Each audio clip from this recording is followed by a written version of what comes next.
खाली दावा नहीं किया। आज के दिन में एक बड़ी अच्छी बात हुई कि जैसे जैसे हम गौर व फिक्र कर रहे हैं उसी तरह से इल्म का नूर चमकता जा रहा है, बढ़ता जा रहा है, हमारी वसतें बढ़ती जा रही हैं। और एक अच्छी बात आज के दौर में क्या हुई, उसे डिपार्टमेंट का नाम दे दिया जाता है। वो एक पर्टिकुलर चीज को ऐसा नहीं कि सबके साथ समेट दिया जाए ताकि और रिसर्च हो और ज्यादा हम आगे बढ़ें। तो आज से 1400 साल पहले ये ऊपर का हिस्सा, इसके बारे में अली बता रहे हैं, जिसको आज के दौर में ENT डिपार्टमेंट कहा जाता है। आज के दौर में क्या कहते हैं, इसके सर्जन होते हैं, इसका मेडिसिन का होता है, पूरा डिपार्टमेंट फैकल्टी है जिसका नाम है ENT, आई नोज टीथ या थ्रोट, गला,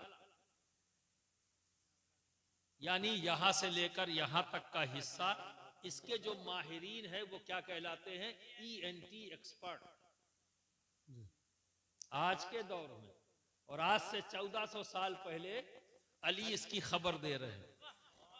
अली क्या कहते हैं, इंसान 3 हड्डियों से सुनता है। कौन कह रहा है, अली।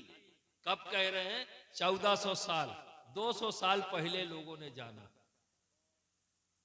और पता नहीं आप आज भी जाने कि नहीं जाने, अब जानोगे, है ना। अली ने क्या कहा, इंसान 3 हड्डियों से सुनता है।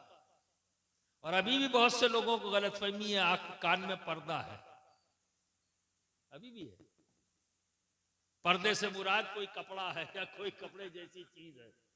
पर अली क्या कह रहे हैं, आज भी हम नहीं जान पाए, अक्सरियत नहीं जा रही। ENT डिपार्टमेंट का जो एक्सपर्ट है वो कह रहा है, आज यानी 1200 साल तक लोग समझ नहीं पाए कि हम सुनते कैसे हैं। और अली ने 1400 साल पहले कहा कि इंसान 3 हड्डियों से सुनता है। सुभान अल्लाह। और आज भी रिसर्च करने के बाद, जानने के बाद, ENT डिपार्टमेंट के लोग कहते हैं, हाँ हमारे कान में 3 हड्डी है जिससे हम सुनते हैं। एक हड्डी किसी वजह से गल जाए तो कम सुनते हैं, दूसरी गल जाए तो और कम सुनते हैं, और तीसरी गल जाए तो बिल्कुल सुनना बंद कर देते हैं। समझे, तब कोई इलाज नहीं था, अब तो प्लास्टिक की वो हड्डी बन गई है, तो अगर किसी की एक गल गई तो लगा देते हैं तो सुनना बराबर हो जाता है, 2 गल गई तो 2 लगा दिया, 3 गल गई तो 3। ऑपरेशन के जरिए ना सुनने वाला आदमी आज के दिन में सुनने लगा। खबर किसने दी, खबर किसने दी,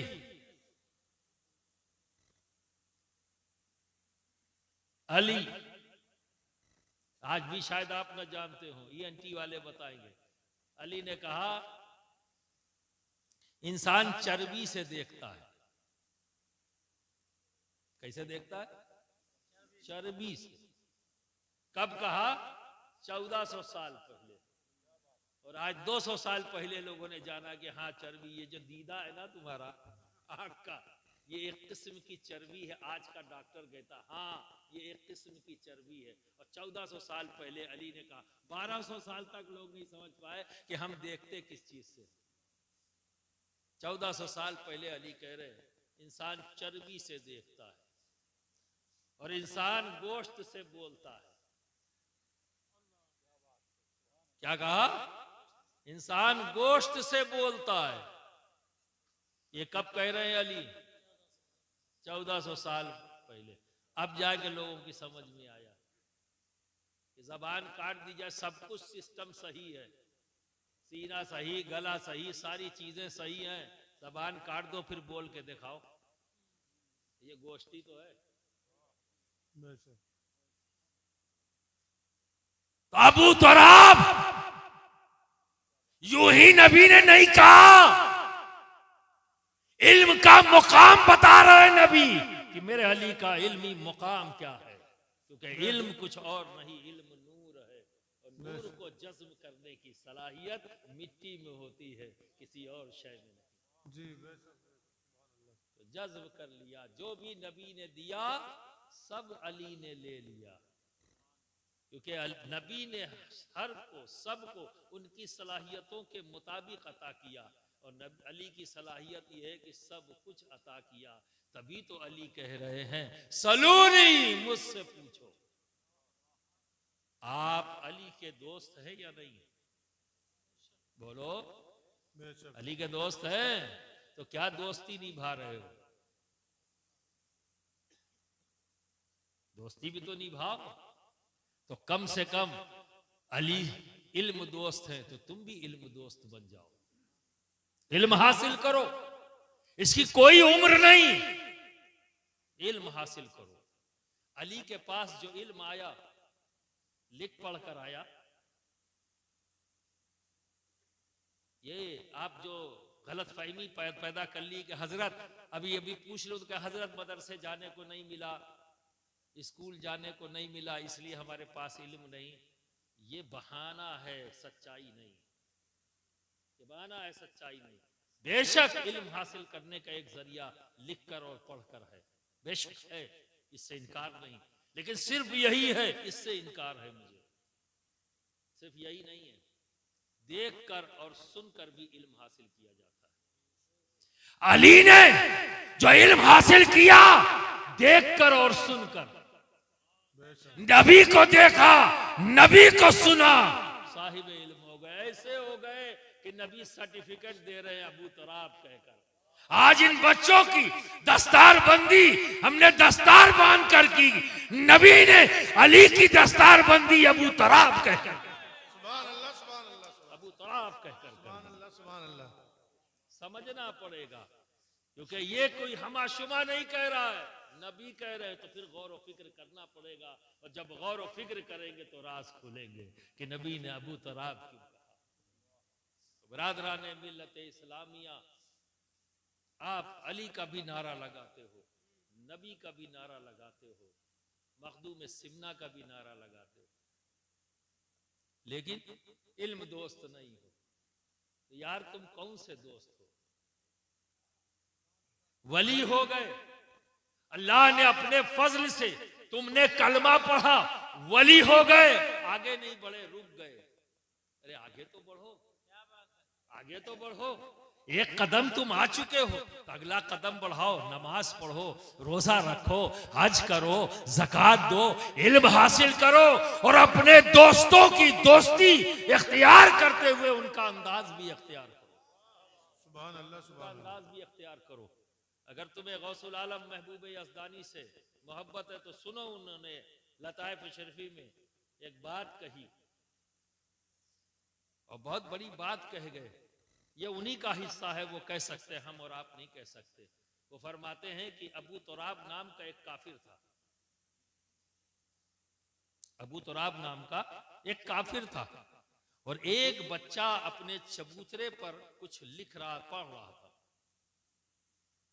कुछ पढ़ रहा था चबूतरे पर, ऊंचा सा चबूतरा था, वहां पढ़ रहा था। तो उस बच्चे की कलम पढ़ते पढ़ते किसी वजह से चबूतरे के नीचे गिर गई। तो अबू तुराब नाम का वो काफिर उधर से गुजर रहा था, उसने देखा कि इस बच्चे की कलम नीचे गिर गई है। तो वो दौड़ा और दौड़ कर आया, उस कलम को उठाया और उस बच्चे को दे दिया। और फिर मखदूम सिन्ना फरमाते हैं, क्या हुआ, कोई गिरा तो नहीं? कौन गिर गया? शायर साहब? अच्छा चलो चलो, कोई बात नहीं, चोट तो नहीं आई ना। चलो चलो, दुरूद शरीफ पढ़ लो। सल्लल्लाहु अलैहि वसल्लम। अल्लाह खैर फरमाए। चोट लगी है तो अल्लाह शिफा देवे और नहीं लगी है तो शुक्र अल्लाह। तो मखदूम सिमना आगे फरमाते, उस अबू तुराब नाम के काफिर ने कलम उठा दी, दे दिया। मखदूम पाक फरमाते, कल मैदान महशर में जहन्नमी, दोज़ख के अंदर जहन्नमी जब अबू तुराब नाम के उस काफिर को देखेंगे तो रश्क करेंगे। क्या करेंगे? रश्क करेंगे। और रश्क करते हुए कहेंगे, या लैतनी कुन्तु तुराबा, या लैतनी कुन्तु तुराबा, ऐ काश कि हम भी तुराबा होते। यानी उस बच्चे की कलम जो उठाया, दौड़ कर आया, उठाया उस बच्चे को, कलम दिया, तो अल्लाह रब्बुल इज्जत ने उसके इस अमल की बुनियाद पर उसके अजाब में तखफीफ कर देगा, अजाब में तखफीफ कर देगा। तो सारे जहन्नमी उस तुराबा को देख के कहेंगे, या लैतनी कुन्तु तुराबा, ऐ काश के हम भी तुराबा होते। हंसी मजाक बना दिया। आज तुम दौड़ रहे हो दौलत कमाने के पीछे, और हर आदमी ये कहता हुआ नजर आता है, अरे कोई नहीं पूछता, कोई इज्जत नहीं करता अगर पैसा ना हो। ये फैसला आपका है, आपने फैसला किया और खुद से फैसला किया। तुम्हारी हैसियत क्या है? तुम हो कौन जो फैसला करके अकड़ गए बस यही सही है, जो हमने फैसला किया यही सही है, और इसी फैसले पर तुम डट गए कि पैसा होगा तो इज्जत मिलेगी, पैसा होगा तो शोहरत मिलेगी। यही है ना? तभी तो दौड़ रहे हो रातों दिन, और इस दौलत को हासिल करने में भूल गए कि ये दौलत जो ला रहा हूं ये किस तरह की है, जायज है कि ना जायज है, हराम है कि हलाल है, भूल गए। बस यही एक दिमाग में आ गया, पैसा होगा तो इज्जत मिलेगी, शोहरत मिलेगी। सारी आराम और आशाइश दौलत से मिल गई। बोलो मिल गई? हम तो एक पीर है भाई, खाली मौलवी नहीं है, एक पीर भी है। हर आदमी आके कहता हजरत बहुत परेशान है, हजरत बहुत परेशान है, कोई परेशान है, कोई परेशान है, जिसको देखो। तो मैं रातों दिन तो दौलत कमाने में लगे हो, सुबह से उठकर शाम तक, शाम से उठकर सुबह तक एक ही काम तो कर रहे हो, पैसा ही कमा रहे हो। इज्जत मिली क्या? मिली?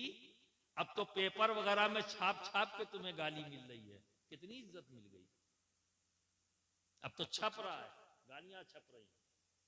तुमको उग्रवादी, आतंकवादी, उद्दंड, झगड़ालू, फसादी क्या नहीं कहा जा रहा है तुमको। अब कोई छुपा हुआ है? सब छप छप के आ रहा है। तो रातों दिन तो पैसा कमाए हो, कच्चे मकान से पुख्ता मकान तो हो गया। जिनके घरों में साइकिल नहीं थी आज उनके घरों में मोटरसाइकिल तो हो गई। जिनके घरों में मोटरसाइकिल नहीं थी आज 4 पहिया वाहन मौजूद है। सब कुछ तो आ गया। इज्जत मिली क्या? मिली? अरे तुम्हारा फैसला तो यही है, दौलत कमा लूंगा तो इज्जत मिलेगी, दौलत कमा लूंगा तो शोहरत मिलेगी। मिली? क्योंकि फैसला गलत है, फैसला गलत है। जब वली का जिक्र होता है तो बड़े खुश होकर आप उसका जिक्र सुनते हैं, जज्बात में आके नारे भी लगाते हैं। लेकिन एक कमी है हमारी कौम और मिल्लत में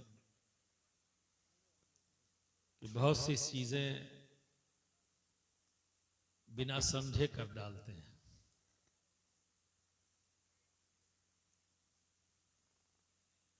अभी पूछ लूं कि वली कौन होता है तो खामोशी, जबकि जानते हैं आप लेकिन कॉन्फिडेंस नहीं। बारहा सुनते हैं आप, और ये हमारी फितरत में दाखिल है कि हम जिस चीज को पसंद करते हैं उसे हासिल करने की कोशिश भी करते हैं। दुनिया की तमाम चीजों को आप देख लो, रातों दिन आप मेहनत करते हो, उस मेहनत के पीछे मकसद क्या है? जो जो चीजें आपको पसंद हैं उसे हासिल करना। मेहनत करते हो ना उसके लिए, तो आप वलियों को भी पसंद करते हो, वली को पसंद करते हो, तो फिर हासिल करने की कोशिश क्यों नहीं? तो वली कौन है? वली अल्लाह का दोस्त है। वली का माना दोस्त के, है ना? तो किसका दोस्त होता है वली? अल्लाह का दोस्त। आप क्यों नहीं बनना चाहते?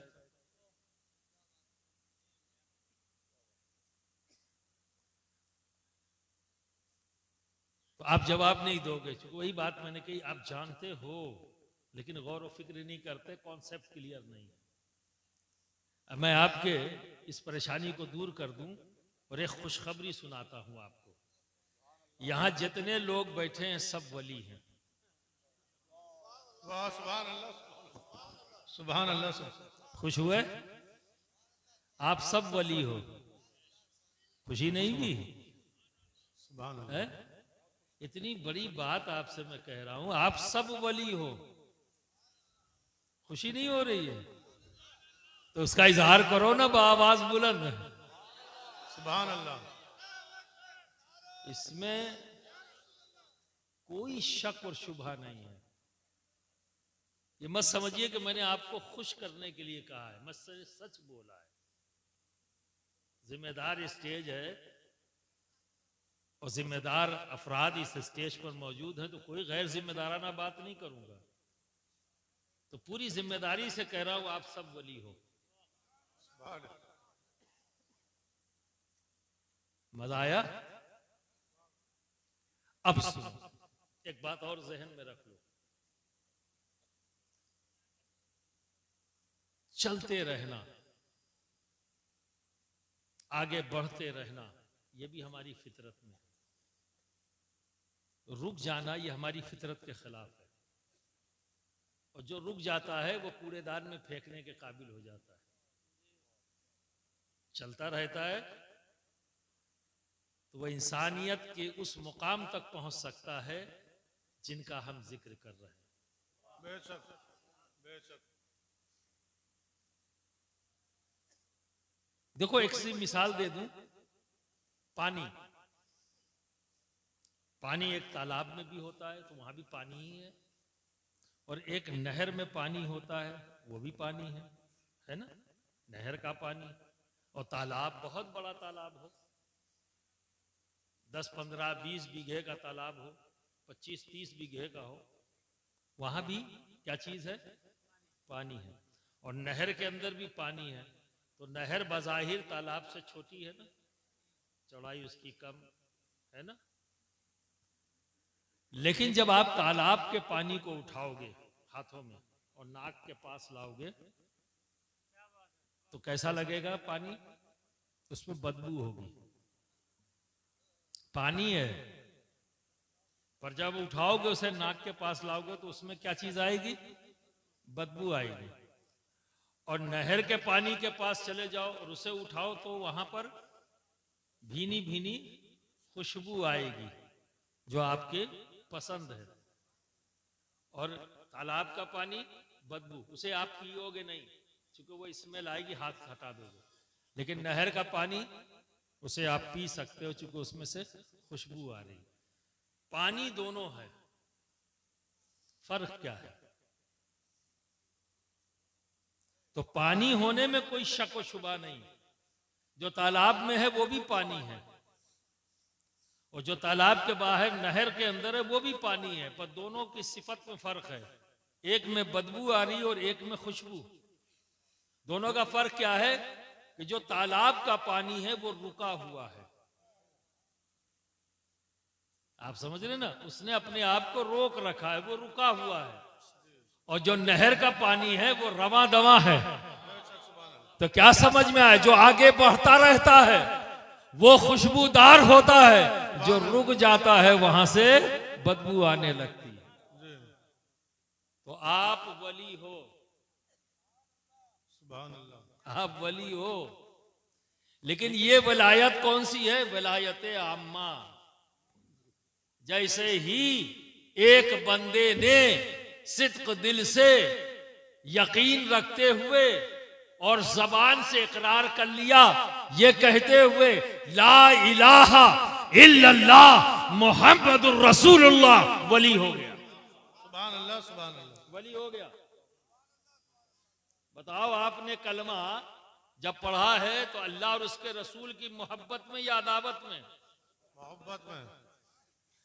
मोहब्बत ही में पढ़ा है ना, दोस्ती में पढ़ा ना, तो हो गए दोस्त। सुभान अल्लाह, सुभान अल्लाह। दोस्त हो गए। अब सोचने वाली बात है कि जब आपकी दोस्ती हो गई तो रुक क्यों गए हो? आगे बढ़ो ना, जी आगे बढ़ो ना। मखदूम सिमना रुके नहीं, मखदूम सिमना रुके नहीं, आगे बढ़े तो 7 साल की उम्र में क़िरात हफ्स सबा कर लिया। सुभान अल्लाह सुभान अल्लाह। रुके नहीं, 14 साल की उम्र में तमाम उलूम और फनून के माहिर हो गए, रुके नहीं।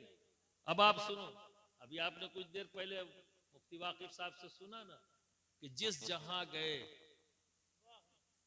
जिस जबान में के बोलने वालों से आपका साबका पड़ा, उनसे गुफ्तगू भी की, और अगर किसी ने कोई मसला पूछ लिया या कोई बात वहां हुई तो उन्हीं की जबान में किताब लिख कर दे दी। सुभान अल्लाह सुभान इसे आप करामत के तौर पर भी कह सकते हैं, ठीक है, और इसे आप जहानत पर भी कह सकते हैं कि मखदूम सिमना की जहानत ऐसी कि जहां गए चंद ही दिनों में सीख लिया। सुभान अल्लाह। और ऐसे वैसे नहीं सीखा, बोलना बोलचाल आसान है, लिखना बहुत मुश्किल है। तो ये भी है। पर दोस्तों, मैं एक चीज कहूंगा जिसका इशारा इन्होंने किया, कायल मैं भी उसी का हूं, जहानत के साथ साथ कायल मैं उसी का हूं। देखो, हम सब औलाद आदम हैं, औलाद आदम होने की हैसियत से विरासतन हजरत आदम की विरासत में हमें 2 हाथ, 2 पैर, 2 कान, 1 नाक, 2 आंखें, ये जो जाहिरी हैयत है विरासतन किससे मिली? हजरत आदम से। आदम की औलाद है, इसलिए तो आदमी कहलाते हैं। तो जब पैदा हुए तो क्या थे? आदमी, क्योंकि हजरत आदम की औलाद है, आदम से आदमी। रुक गए तो आदमी रह जाएंगे, और आगे बढ़ गए तो सफर इंसानियत का तय करेंगे। आप समझ रहे हैं ना? निखार पैदा करेंगे, चमक दमक पैदा करेंगे अपनी आदमियत में। तो हजरत आदम से जिस तरह से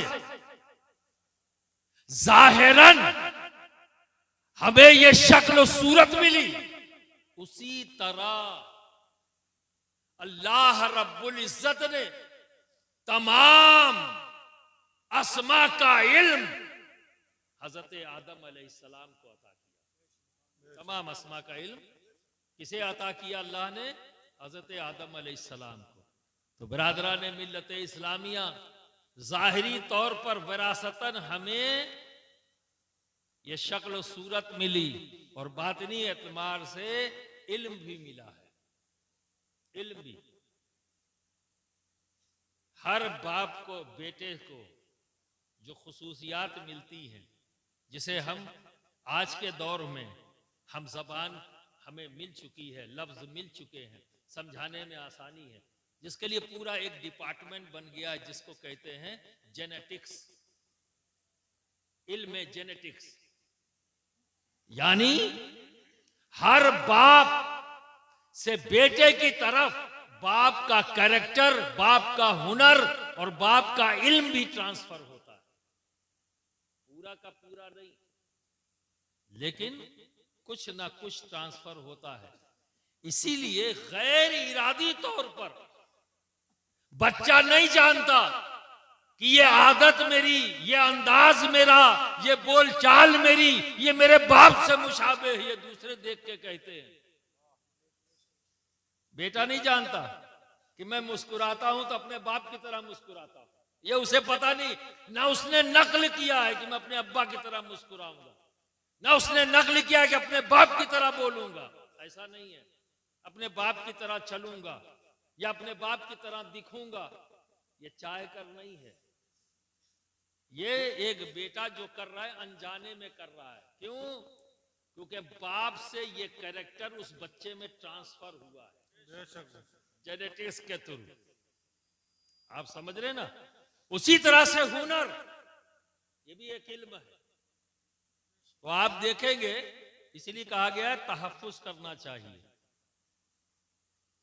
एक टेक्निकल बाप का बेटा अपने आप टेक्निकल होता है, पूरे का पूरा नहीं, जरूरी नहीं कि वो सारी बातें बाप की जानता हो, लेकिन कुछ ना कुछ टेक्निकल चीजें उस बेटे के अंदर मौजूद होंगी। इसलिए मैं अक्सर कहता हूं कि किसी साहिब इल्म का बच्चा हो और एक किसी टेक्निकल आदमी का बच्चा हो या एक बुनकर का बच्चा हो, तीन बच्चों को बचपन में एक जगह इकट्ठा कर दो, तागा रख दो, कुछ मशीन के पार्ट रख दो और कलम रख दो, और तीनों बच्चों को वहां छोड़ दो, तो जो साहिब इल्म का बच्चा होगा वो कलम की तरफ भागेगा, जो टेक्निकल बाप का बच्चा होगा वो मशीन की तरफ भागेगा, और जो एक बुनकर का बच्चा होगा वो तागों को बड़े आराम से सुलझाता हुआ नजर आएगा। बेशक जी। अपने आप से सुलझाता हुआ नजर आएगा। दो बच्चे उलझेंगे उस तागे से, लेकिन वो बच्चा बड़े आराम से सुलझाता हुआ नजर आएगा। पर वो बच्चा मशीन को छूने में घबराएगा, और जो बच्चा कलम की तरफ गया है वो उन दोनों चीजों से घबराएगा। क्यों? क्योंकि उस दोनों चीजों का इल्म उसके पास नहीं, उसके बाप से जो इल्म ट्रांसफर होके आया है जेनेटिक्स के जरिए, वो जो बाप के पास था वो उसकी तरफ आया। तो अब बताओ, सरकार ने मौलाए कायनात को अबू तुराब कहा। सुभान अल्लाह, सुभान अल्लाह, सुभान अल्लाह, सुभान अल्लाह। कहने वाले नबी हैं, सुभान कोई अल्लाह। अमाशुमा नहीं है जिसने अबू तुराब कह दिया, नबी। और अबू तुराब का मतलब मिट्टी का बाप। अब बताओ, माना के एतबार से कुछ समझ में आएगा? माना के एतबार से क्या समझ में आया कि अल्लाह के हबीब ने अली को मिट्टी का बाप? तो अब जरा देखो, अली को नबी अबू तुराब कह रहे हैं, और हजरत आदम क्या है? अबुल बशर। और बशर कौन है? खाकी। खाक से बनी हुई जात को क्या कहेंगे? बशर, है ना? अबुल बशर। और उसी अबुल बशर की औलादों में अली हैं, उन्हें नबी क्या कह रहे हैं? अबू तुराब। बात तो एक ही हो रही है। सुभान अल्लाह, सुभान अल्लाह। ये भी खाक की तरफ इशारा है, इधर भी खाक की तरफ इशारा है, इधर भी खाक की तरफ इशारा है। लेकिन आखिर नबी ने अचानक इधर, तो सभी अबुल बशर हैं, अली भी अबुल बशर हैं, अबुल बशर की औलाद है, हम सब बशर हैं। तो खास तौर पर नबी ने अली को अबू तुराब क्यों कहा? तो सुन लो, जिस चीज की विरासत अली को दी जा रही है उसकी खुसूसियत जान लो। लाइट, ये जो है ना नूर, नूर को जज्ब करने की सलाहियत पानी में नहीं। पानी बह रहा हो, टार्च मारो, उसका नूर उसके उस पार हो जाएगा।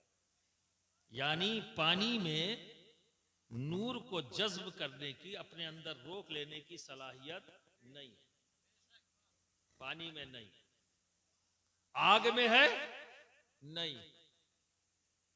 हवा में है? नहीं। देखो ना, यहां सब हवा है लेकिन नूर अपने आप में चमक रहा है, क्या इसको जज्ब करने की सलाहियत हवा में है? नहीं।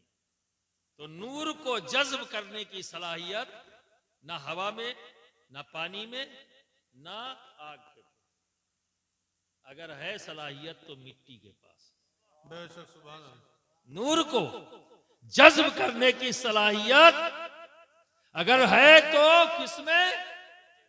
मिट्टी में। टार्च लो और सामने मारो तो पूरी हवा उसे रोक नहीं पाएगी।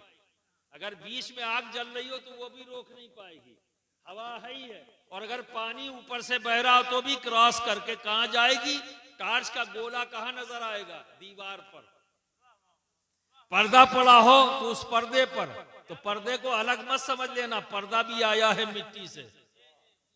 पर्दा भी आया है तो मिट्टी से। इसका असली क्या है? मिट्टी। जो कपड़ा नजर आ रहा है, इस कपड़े की असली क्या है? मिट्टी। तो मिट्टी के अंदर यह खुसूसियत है कि अपने अंदर जज्ब कर लेता है।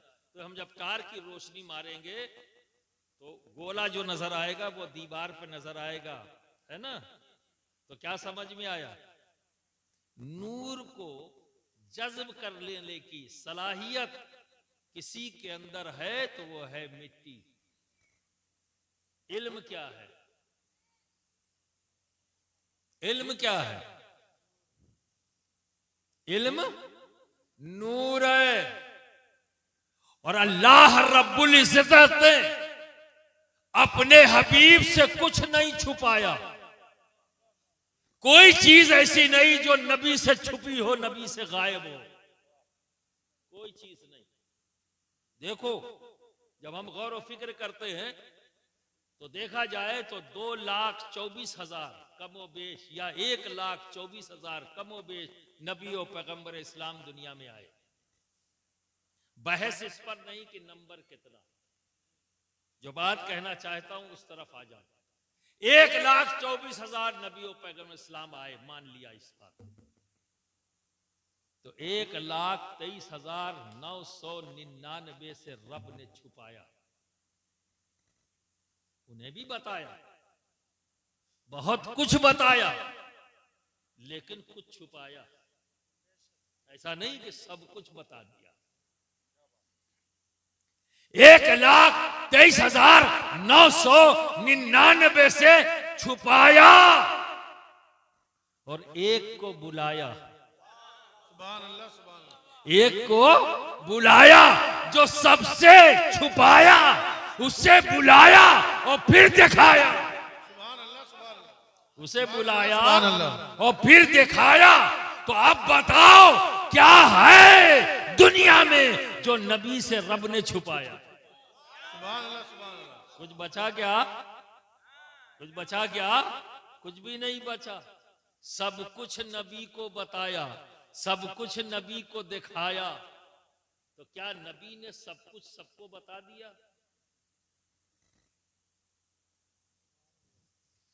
क्या नबी? कल ही मौलाना अकबर साहब ने यह सवाल किया, वही चीज घूम रहे थे। मैंने कहा आप लोगों से भी शेयर कर लूं, क्यों बात एक तक रह जाए, आगे तक बात बढ़ जाए। तो नबी ने क्या सब कुछ सबको बता दिया?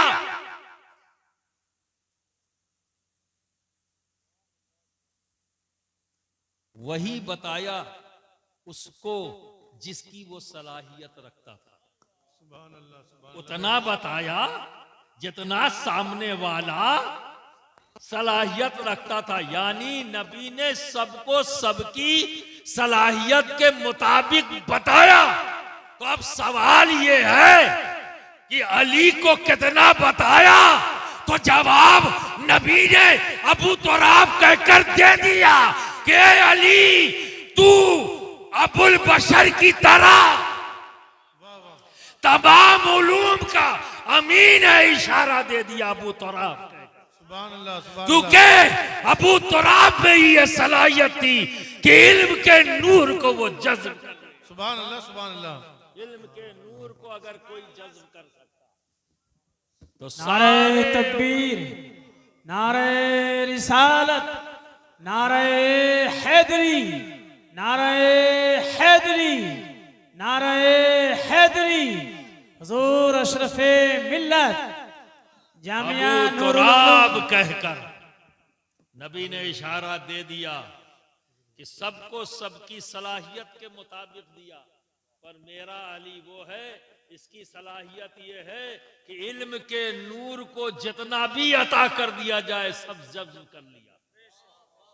इसीलिए देखो, किसी एक फन की बात, कोई इल्म हदीस में माहिर होता है, कोई इल्म तफसीर में माहिर होता है, कोई फिक्र में माहिर होता है, कोई फलकियात में माहिर होता है ना, कोई जियोलॉजी में, कोई केमिस्ट्री में, कोई जोलॉजी में, कोई बॉटनी में।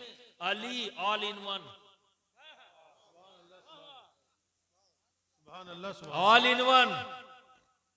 अली ने जिंदगी में बता दिया कि मैं कौन हूं। तभी तो अली कहते हैं सलूनी। किसी ने नहीं कहा, अली ने कहा सलूनी। अल्लाह, सुभान अल्लाह। क्योंकि नबी ने उन्हें अबू तुराब कहकर इशारा दे दिया कि ये वो है जो इल्म के नूर को अपने अंदर जज्ब कर सकता है। बेशक इसकी सुभान अल्लाह। सलाहियत का आलम यह है कि इसे जितना भी दे दिया जाए सब लेने की इसकी सलाहियत है। और अली ने ऐलान करके बता दिया कि मुझको नबी ने सब कुछ अता किया। बेशक ये ऐलान कर कर बता दिया, सलूनी, पूछो मुझसे। सुभान अल्लाह सुभान तो अल्लाह। खाली दावा नहीं किया,